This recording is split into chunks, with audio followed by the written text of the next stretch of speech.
आज का छोटा सा टॉपिक है map mean arterial pressure. Mean arterial pressure होता क्या है? आर्टेरियल से ही निकला है। जो आर्टरीज़ में एवरेज प्रेशर रहता है कब रहता है? जब एक कार्डियक साइकिल पूरा हो जाता है जिसके अंदर सिस्टोल डायस्टोल यानी कॉन्ट्रैक्शन होना और रिलैक्सेशन होना, ये दोनों फेज जब कंप्लीट होते हैं तो इसके कंप्लीट में इनमें कितना मेंटेन रहा बीपी, यानी जो बीपी प्रेशर कितना मेंटेन रहा आर्टरीज़ में, तो उसे मैप कहा जाता है। साथ साथ कार्डियक साइकिल की बात करें तो कार्डियक साइकिल के अंदर सिस्टोल और डायस्टोल है, तो हमें ये पता होना चाहिए कि सिस्टोल और डायस्टोल कितने टाइम में यानी कितना टाइम लेता है पूरा होने में। ये जो नॉर्मल स्टैंडर्ड है, एक एवरेज ये भी कहा जाता है कि ये 0.8 सेकेंड में पूरा हो जाता है। यानी 0.8 सेकेंड का मतलब बहुत जल्दी पूरा हो जाता है। अब फर्दर इसको डिवाइड करेंगे 0.8 सेकेंड। 0.8 सेकेंड में तो कार्डियक साइकिल पूरा हो रहा है जिसके अंदर सिस्टोल डायस्टोल यानी कॉन्ट्रैक्शन होना रिलैक्सेशन दोनों मारे। हम अब इसको डिवाइड करेंगे फर्दर सिस्टोल और डायस्टोल में। 0.8 सेकेंड को अगर हम सिस्टोल और डायस्टोल में कन्वर्ट करेंगे तो जो सिस्टोल होता है वो जल्दी हो जाता है और डायस्टोल होता है वो थोड़ा टाइम लेता है। जो सिस्टोल है वो 0.25 सेकेंड से, अगर 8 को हम डिवाइड करेंगे 2 से तो 0.25 सेकेंड्स में सिस्टोल कंप्लीट हो जाता है, जबकि डायस्टोल कितने में होता है 0.55। इन टोटल को दोनों को मिलाएंगे टोटल 0.8 सेकेंड बनेगा। अब फर्दर थोड़े से एक्सप्लेनेशन की तरफ जाते हैं। यहाँ से अगर हम देखेंगे time 0.1 second, 0.2 second, 0.3 second, 0.4 second, 0.5 second, 0.6, 0.7, 0.8 second में कार्डियक साइकिल पूरा हो रहा है।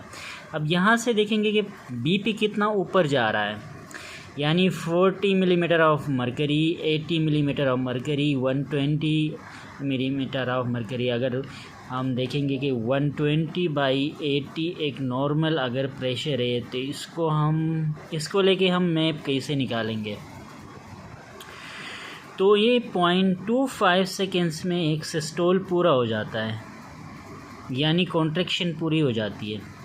तो 0.25 सेकेंड में हम ऊपर जाएंगे तो कितना रहेगा बीपी? 120। यानी ये छोटा सा जगह है, टाइम है, फ्रेम है, उसमें बीपी कितना ज़्यादा होता है 120 मिलीमीटर ऑफ मरकरी तक जाता है। तो रेस्ट ऑफ जो फेज़ है वो डायस्टोल की तरफ जाता है। डायस्टोल का मतलब 0.25 से लेके 0.8 सेकेंड तक ये रहता है 0.55 सेकेंड्स का, तो ये लंबा होता है कंपेयर टू सिस्टोल। अब इसमें ड्यूरेशन ये इसका पीक लेवल कहाँ तक जाता है? फॉर एग्जांपल 80 ले लेंगे, यहाँ से जो नॉर्मल है इसका पीक लेवल 80 तक है, तो 80 के बराबर में हम लाइन खींचेंगे।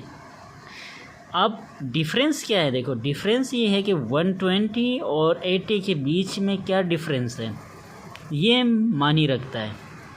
और दूसरा ये डिफरेंस सिस्टोल और डायस्टोल में है क्योंकि सिस्टोल में प्रेशर बहुत ज़्यादा था, डायस्टोल में प्रेशर कम है।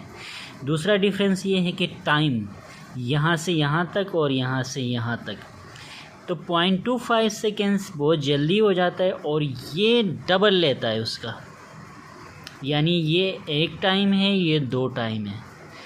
तो कार्डियक साइकिल के जो फेसेस है वो तकरीबन 3 फेस में कंप्लीट होते हैं। एक में सिस्टोल होता है, बाकी 2 में डायस्टोल होता है। ठीक है। अब मीन आर्टेरियल प्रेशर निकालने के लिए एक सिंपल तरीका ये है कि ये इसके बीच में डिफरेंस कितना है 80 से लेके 120, ये जो गैप है इस गैप को हम कवर करेंगे तो मीन इसके बीच में आएगा। यानी ये मीन है ना। हम सिस्टोल को ऊपर वाला नहीं लेंगे, डायस्टोल नीचे वाला नहीं लेंगे, बीच वाला कोई मीन उठा लेंगे, तो ये हमारे पास क्या आएगा? मीन आर्टेरियल प्रेशर आएगा। तो इसको निकालने के लिए सिंपल है, इसके बीच में डिफरेंस 120 और 80 के बीच में डिफरेंस क्या है? 40 है। अब 120 और 80 के बीच में डिफरेंस कितना है? 40 है। अब ये 40 है, इस 40 को हम क्या करेंगे? 3 फेस में कन्वर्ट करेंगे, एक फेस सिस्टोल का, 2 फेस डायस्टोल का। तो 3 से हम डिवाइड करेंगे तो क्या आंसर आया? 13.3। अब ये 13.3 इसके ऊपर प्लस करेंगे 8 के ऊपर, 80 के ऊपर, तो हमारे पास मीन आर्टेरियल प्रेशर आएगा। हम 80 के ऊपर अगर 13.38 कर रहे हैं तो 93.3 आ रहा है, ये हमारा मीन आर्टेरियल प्रेशर। ये एक टेक्निक है मीन आर्टेरियल प्रेशर निकालने के लिए। अब दोबारा रिपीट करते हैं, ये 40 कहाँ से आया, 40 इनके बीच का डिफरेंस आया। 3 कहाँ से आया, 3 वहाँ से आया क्योंकि 3 फेस में कंप्लीट हो रहा है कार्डियक साइकिल, एक सिस्टोल का है 2 डायस्टोल का है, इसलिए 3 किया। तो ये डिफरेंस को भी, जितना डिफरेंस है उसको हमने 3 हिस्सों में डिवाइड किया और उस कहाँ पे ऐड कर दिया, डायस्टोल के ऊपर ऐड कर दिया, तो हमारा मीन आर्टेरियल प्रेशर आ गया। एक पुराना तरीका है, पुराना तरीका ये है कि हम क्या करते हैं, डायस्टोल को 2 से मल्टीप्लाई करते हैं। अब मैंने भी यही बोला कि डायस्टोल 2 फेज़ का होता है, इसने भी यही किया, 2 से डायस्टोल को ऐड कर दिया। प्लस सिस्टोल 1 टाइम है तो इसने भी 1 टाइम कर दिया। ठीक है, डिवाइड बाई 3 इसलिए किया क्योंकि 3 फेजेस में चल रहे। तो इस फार्मूले के थ्रू भी चलेंगे तो 2 मल्टीप्लाई बाई 80 160 आया, और सिस्टोल को इसके ऊपर ऐड करेंगे तो क्या आया 280। कितने फेस में हो रहा है, 3 फेस में। आंसर क्या आया 93.3। चाहे ये लो चाहे ये लो, क्योंकि ये डिफ़िकल्ट होता है, लंबा होता है, हमें कैलकुलेटर की नीड पड़ती है।